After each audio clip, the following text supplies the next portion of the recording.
अब जीवन को देखना प्रारंभ कहाँ से करें और कैसे करें? जीवन को देखना प्रारंभ करने के लिए हमको एक एक कदम चलना होगा, स्टेप बाय स्टेप। शरीर, विचार, भाव। शरीर के प्रति जागना होगा, फिर विचारों के प्रति जागना होगा और फिर भावों के प्रति जागना होगा। हम इनमें से किसी भी बात के प्रति जागृत नहीं हैं। शरीर यंत्रवत अपना काम करता है, हम यंत्रवत सारी चीजों को देखते हैं।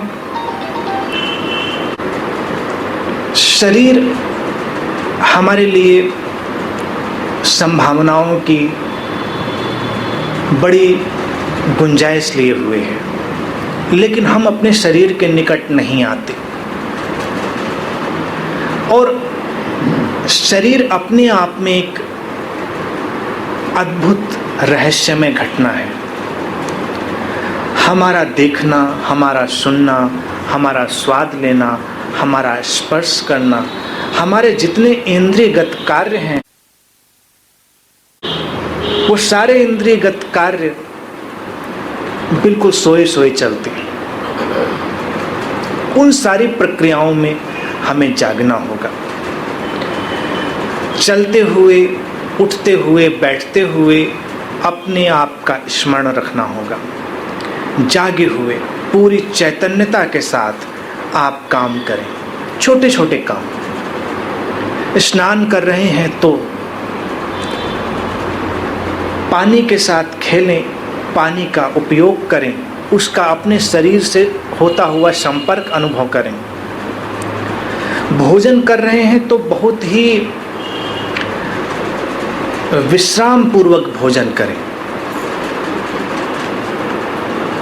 और हमेशा व्यावहारिकता ध्यान रखें, कॉन्टेक्स्ट ध्यान रखें। कभी कभी ज़रूरत पड़ सकती है कि तुम्हें तेज भोजन करना पड़े, जल्दी हो सकती है, तब तुम धीमे करके मुझे दोष मत देना कि मेरी ट्रेन छूट गई और आपने कहा था आराम से भोजन करो, मैं तो इतने आराम से करता रहा कि ट्रेन भी छूट गई।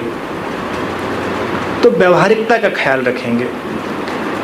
भोजन, उसका स्वाद लें, उसको महसूस करें। भोजन तुम्हारे सामने है और एक ऐसी घटना है जिसका तुम रोज उपयोग करते हो, और भोजन तुम्हारी सारी इंद्रियों को, सारी सेंसेस को प्रभावित करता है। तुम देखते हो उसे, तुम उसे सूंघते हो, स्पर्श करते हो, स्वाद लेते हो उसका। तो भोजन पर अचानक प्रयोग करना प्रारंभ न करें, पहले उसे अपने सामने रखें, उसे देखें, प्रेम से देखें। कितने लोग हैं जो भोजन को प्रेम से देखते हैं? बहुत सारे आध्यात्मिक लोग मांसाहार और शाकाहार में ही झगड़ा करते रहते हैं और वो इसी में संघर्ष करते हैं कौन ज़्यादा उचित है। मैं किसी भी बात के पक्ष में नहीं हूँ, मैं केवल सजगता के पक्ष में हूँ। तुम सजग होगे तो तुम्हारे जीवन की एक शैली होगी, उसकी तुम स्वयं ही खोज कर लोगे और वो इतनी संवेदनशील जीवन शैली होगी कि तुम उसमें विध्वंसक, हिंसात्मक हो ही नहीं सकते। तो तुम्हें अलग से कुछ समझाने की आवश्यकता नहीं है, केवल सजगता को बढ़ाने की कोशिश। भोजन करने का वही ढंग आध्यात्मिक नहीं है जब तुम बिना प्रेम के उसका उपयोग करते हो। तो पहले उसे प्रेम से देखें, उसकी सुगंध को अपने भीतर उतरने दें, थोड़ा ठहर जाएं, 5 मिनट के लिए प्रयोग करें और यहाँ से जागना प्रारंभ करें। फिर उसे स्पर्श करके देखें। अब स्पर्श करके देखें जब मैं कह रहा हूँ तब भी ख्याल रखेंगे बहुत व्यावहारिकता का। अब गरम सूप में सीधे उंगली नहीं डाल देंगे।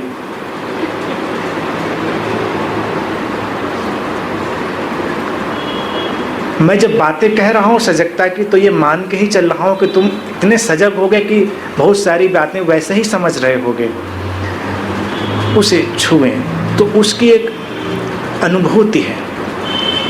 जब हम वयस्क हो जाते हैं तो भोजन का एक ही ढंग जानते हैं कि हमारे मुंह में जाता है और उसका स्वाद आता है। लेकिन जब हम छोटे थे, बच्चे,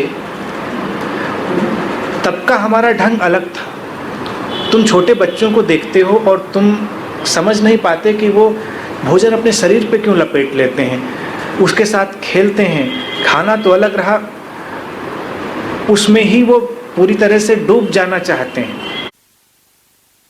यहाँ पर तुम्हें एक बात ज्ञात होनी चाहिए कि प्रारंभ में जब तुम बच्चे थे तो तुम्हारी स्पर्श की इंद्रिय बहुत जागृत थी। तुम अपने जीवन की संवेदनाओं को स्पर्श के माध्यम से ही अनुभव कर रहे थे। तो भोजन का स्वाद उतना सुख देने वाला तुम्हारे लिए तब नहीं था जितना उसका स्पर्श सुख देने वाला था। इसीलिए स्पर्श के माध्यम से उसे अनुभव करने की कोशिश की जा रही थी।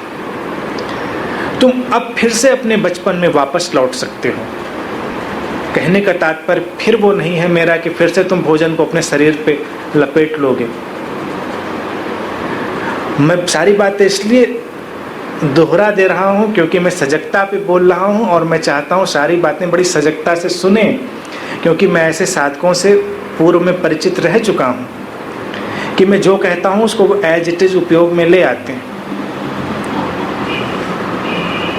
स्पर्श का तात्पर्य है कि अब स्पर्श को और सृजनात्मक होने दें, उसे और विकसित होने दें। अब तुम वयस्क हो गए हो, तुम्हारे स्पर्श करने का ढंग और विकसित हो गया है, इवॉल्व हो गया है। तो उसको स्पर्श करें, फिर उसे अपने मुंह तक ले जाएं और उसे अच्छे से चबाएं, अच्छे से च्यू करें, फिर उसे अपने पेट तक यात्रा करने दें।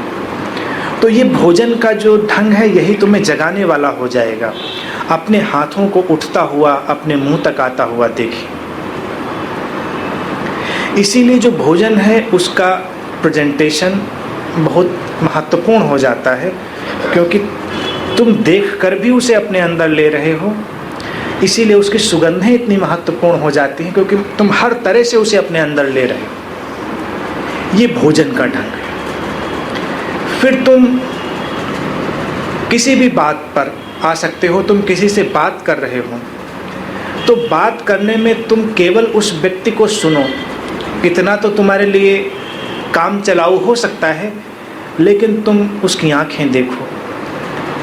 आंखों में तैरती हुई तरंगों को देखो।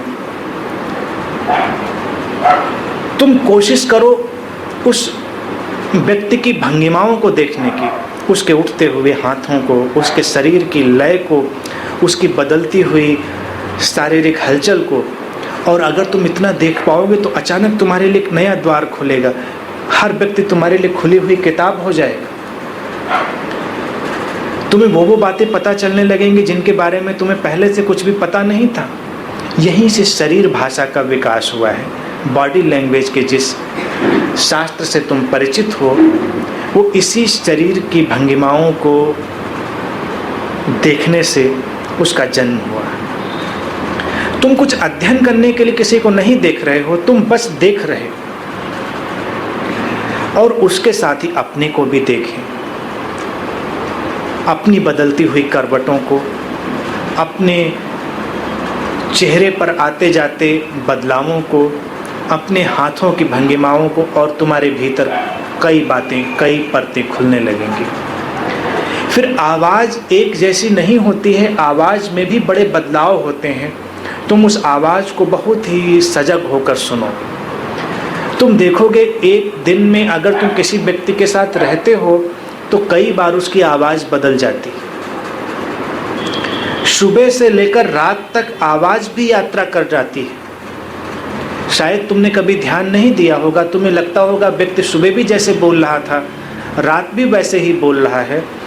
लेकिन अगर तुम ये प्रयोग करना प्रारंभ करोगे सजगता का, तुम्हें लगेगा कि जो आवाज़ सुबह होती है वो रात में नहीं होती। आवाज़ एक प्रवाह है। जो भी जीवित है, जो भी जीवंत है, वो प्रवाह में है।